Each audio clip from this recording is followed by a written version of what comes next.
করি সেটাই নিয়ে হাজির হলাম। আমি সবকিছু কেটে ধুয়ে রেখেছি। আমি প্রথমে এখানে পেঁয়াজ কুচি করে রেখেছি, রসুন কুচি করে রেখেছি এবং শুটকিগুলোকে কেটে ধুয়ে পরিষ্কার করে রেখেছি। এখন রান্না করব। রান্নার জন্য প্রথমে কড়াই চুলার উপর দিয়ে দিলাম। কড়াইটা একটু গরম করে নিতে হবে, কেননা কড়াই গরম না করলে শুটকিগুলো লেগে যাবে। আর শুটকি রান্না করার জন্য কড়াইতে একটু বেশি পরিমাণে তেল দিতে হয়। তেলটা গরম হয়ে গেলে আমি তেলের মধ্যে পেঁয়াজ ছেড়ে দিব। পেঁয়াজগুলো হালকা নেড়ে চেড়ে একটু হালকা করে ভেজে নেব।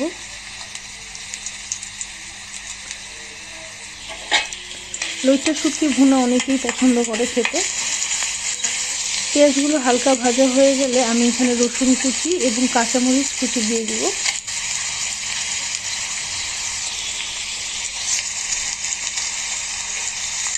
আবার একটু নেড়ে চেড়ে ভেজে নিব।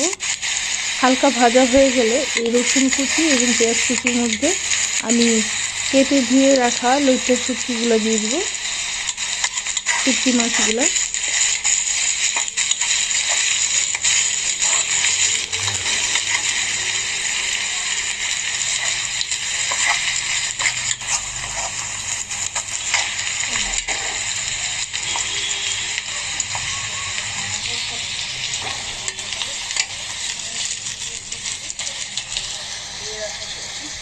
ধুয়ে রাখা শুটকিগুলো দিয়ে দিলাম।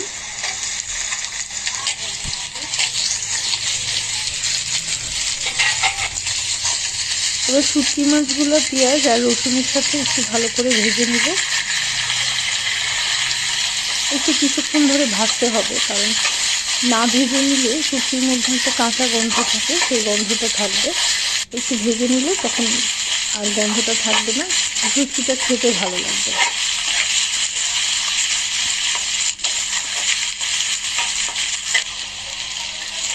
ভালো করে ভাজা হয়ে গেলে আমি শুটকিতে দেওয়ার জন্য একটা মশলা তৈরি করব।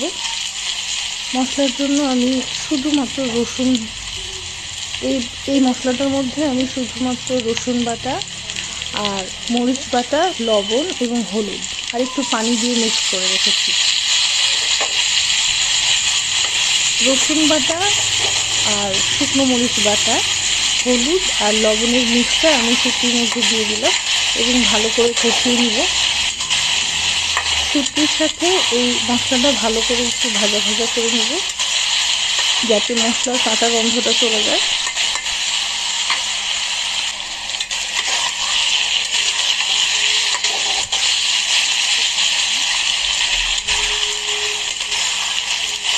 মশলার কাঁচা গন্ধটা চলে গেলে একটু ভালো মতো শুটকিটা কষানো হয়ে গেলে আমি এখানে গরম পানি অ্যাড করে দেব।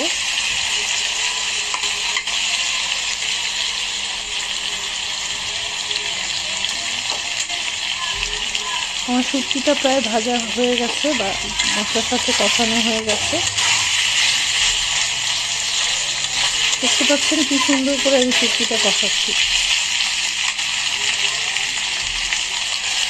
এখন আমি গরম পানিটা দিয়ে দিব। গরম পানিটা দিয়ে একটু কিছুক্ষণ রান্না করে নেব শুটকিটাকে। এটা তো প্রায় রান্না করা হয়েই গেছে।